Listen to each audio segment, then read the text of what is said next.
pédagogique et objectif pédagogique validé, c'est l'évaluer. Et là, l'évaluation, c'est une des missions les plus importantes. Elle fait partie intégrante de votre mission en tant que formatrice ou formateur. C'est savoir évaluer les stagiaires. Alors évidemment, dans cette sémantique, vous évaluez surtout les savoirs et les savoir-faire et les savoir-être que vous voulez transférer à vos stagiaires. D'abord, l'importance de l'évaluation, c'est valider la commande, c'est dire, bon voilà, j'ai atteint mes objectifs, tant mieux, mais vous devez avoir des évaluations observables et surtout évaluables.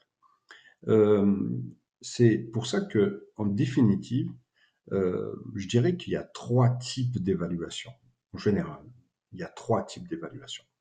Il y a toujours une évaluation diagnostique. Ça veut dire quoi? L'évaluation diagnostique est une évaluation en général qu'on appelle aussi d'autopositionnement des stagiaires au début de formation. Pourquoi? Parce qu'elle est importante pour vous. Alors, l'autopositionnement, c'est aussi valider les prérequis, rappelez-vous, que vous aurez déjà dans votre fiche formation. L'autopositionnement, c'est un élément important pour démarrer votre formation. Sinon, assez rapidement, vous allez perdre vos stagiaires et si, par exemple, vous allez utiliser des notions qu'ils ne comprennent pas, ben, ça va bloquer et c'est pas bon. C'est pour ça qu'en général, on va réaliser ce qu'on appelle un autopositionnement. Donc l'autopositionnement, c'est à vous de les réaliser par rapport à l'objectif demandé, du moins les connaissances minima que les stagiaires euh, aient pour démarrer la séance ou la formation. Puis, on a ce qu'on appelle les évaluations formatives. Alors, en général, les évaluations formatives, c'est des évaluations qui vont intervenir en cours de la séance ou de la formation. C'est vraiment en cours.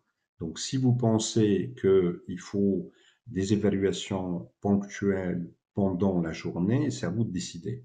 C'est-à-dire que il n'y a pas d'obligation de choisir obligatoirement. Alors, il y en a qui le font, hein, mais ça, c'est des choix. Il faut avoir le temps d'évaluer.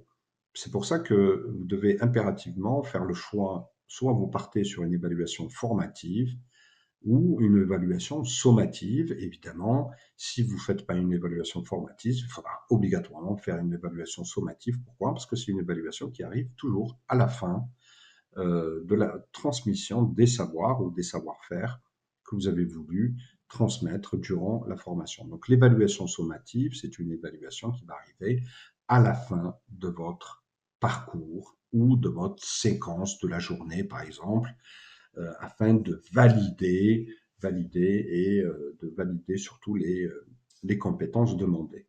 Donc vous voyez que l'évaluation, c'est quelque chose de très important qu'il faut aborder dès le début.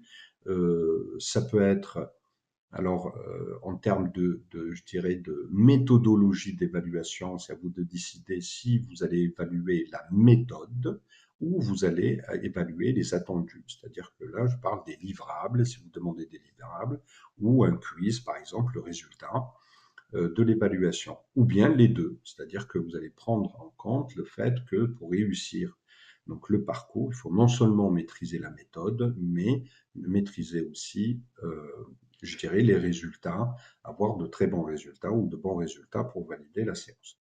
Voilà, donc concernant l'évaluation, ce qui va nous permettre d'aborder sur cette partie la note explicative.